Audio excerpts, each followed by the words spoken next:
یا رسول اللہ اگر غفلت خدا نے دی ہے اور بندہ غافل ہو رہا ہے تو پھر بندے کا قصور کیا ہے؟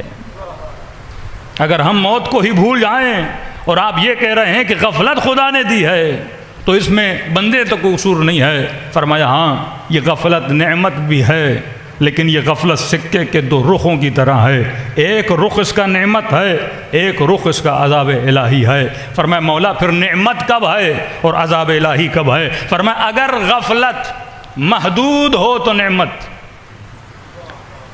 اگر غفلت محدود ہو تو نعمت، لیکن اگر یہی غفلت لامحدود ہو جائے تو عذاب الہی میں بدل جاتی ہے۔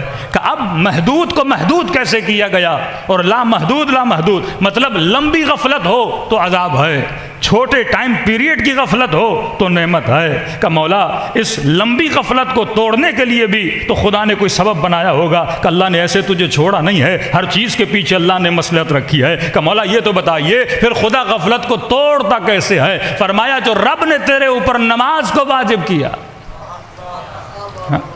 قرآن کی آیت الصلاۃ تنہی عن الفحشاء والمنکر، نماز بندے کو فحشاء سے بچاتی ہے، نماز بندے کو منکر سے بچاتی ہے۔ کبھی سوچا یہ نماز کیسے بچاتی ہے؟ نماز غافل کی غفلت کو توڑنے کا نام ہے۔ اور کبھی سوچا کہ دن میں 5 مرتبہ نماز کو واجب کیوں کیا گیا؟ فرمائیے مسجد کے مناروں سے جو اذانوں کی آوازیں آتی ہیں کہ حیا علی الصلاۃ، آؤ نماز کی طرف، حیا علی الفلاح، آؤ کامیابی کی طرف، فرمائیے غافل بندے کو بیدار کرنے کے لیے آواز دی جاتی ہے۔ تبھی فرمایا کہ نیند بھی غفلت ہے۔ غفلت کا مطلب کیا؟ کہ انسان کو کسی چیز کا پتہ نہ ہو۔ آپ یہاں رات کو سو رہے ہیں، آپ کی بیوی باتیں کر رہی ہے، آپ کے بچے بات کر رہے ہیں، آپ کا بھائی بات کر رہا ہے، آپ کا کوئی کلیگ بات کر رہا ہے، کیونکہ آپ نیند میں ہو، آپ غافل ہو، ان کی باتوں کو سن نہیں رہے ہو، آنکھوں سے ان کو دیکھ نہیں رہے ہو، تو نیند غفلت ہے۔ تو فرمایا اس غفلت سے بیدار کرنے کے لیے اس نے صبح کی نماز کو واجب کیا، کہ جب آواز آتی ہے حیا علی الصلاۃ، حیا علی الفلاح، تو آواز آتی ہے نیند کی غفلت سے بیدار ہو جا، تو دنیا میں صرف سونے کے لیے نہیں آیا، تو رب کی عبادت کے لیے آیا ہے۔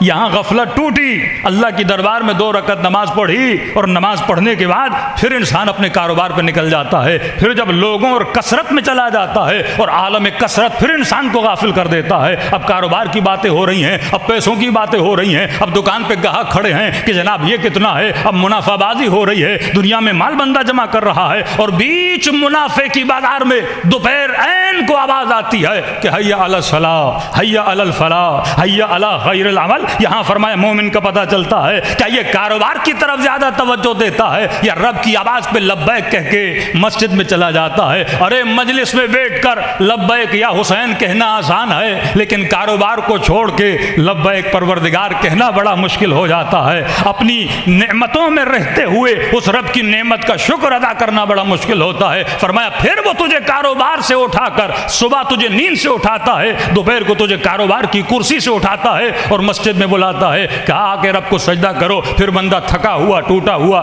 جب شام کو گھر آتا ہے، اب انسان تھکا بھی ہے، انسان کو بھوک بھی لگی ہے، اور کھانے کے بعد پھر میٹھی نیند بھی آتی ہے، پھر آواز آتی ہے حیا علی الصلاۃ، حیا علی الفلاح، آؤ نماز کی طرف۔ مطلب اس خواب غفلت میں جانے سے پہلے بھی خود کو بیدار کرو، اور نیند غفلت میں اٹھنے کے بعد بھی خود کو بیدار کرو، اور 20 دن کے کاروبار میں بھی خود کو بیدار کرو۔ تو فرمایا 5 مرتبہ رب تجھے غفلت سے بیدار کرتا ہے اور سجدے دلوا کے بتاتا ہے، تجھے حیات کا مقصد بتاتا ہے کہ انسان یہ کائنات ابدی نہیں ہے، اسی مٹی پہ سجدے کرو، اور 2 سجدے کرو۔ پہلے کا فلسفہ یہ ہے کہ تجھے مٹی سے بنایا گیا ہے، دوسرے کا فلسفہ یہ ہے کہ تجھے اسی مٹی میں ملایا جاتا ہے۔ فرمایا غفلت کے توڑنے کے اور بھی سبب ہیں۔ بیسک سبب جو اللہ نے واجب کیا وہ نماز ہے، کچھ اسباب تو نے خود پیدا کرنے ہیں۔ فرمایا ہفتے میں 1 مرتبہ قبرستان جایا کرو تاکہ غفلت کو توڑا کرو، نعمتوں کے احساس کو اپنے وجود کو دلانے کے لیے ہاسپٹل جایا کرو تاکہ صحت کی نعمت کا احساس ہو، بندہ غافل نہ ہو جائے۔ اللہ نے دانت دیے ہیں، ہم نعمت سے غافل ہیں، اللہ نے کڈنیز دی، ہم نعمت سے غافل ہیں، اللہ نے صحیح سالم قلب دیا، ہم نعمت سے غافل ہیں، اللہ نے ولایت امیر المومنین دی، ہم اس نعمت سے غافل ہیں، اللہ نے نیک ماں باپ دی، ہم نعمت سے غافل ہیں، اللہ نے تن پہ لباس دیا، ہم نعمت سے غافل ہیں، پیٹ بھوکھا نہیں، ہم نعمت سے غافل ہیں۔ یہ ساری نعمتیں جو خدا نے دی ہیں، فرمایا آہستہ آہستہ خود کو بیدار کرو، ہفتے میں 1 مرتبہ قبرستان جایا کرو، کبھی غریبوں کی بستیوں میں جایا کرو، کبھی بیماروں کی عیادت کے لیے جایا کرو۔ عجیب جملہ امیر المومنین کا،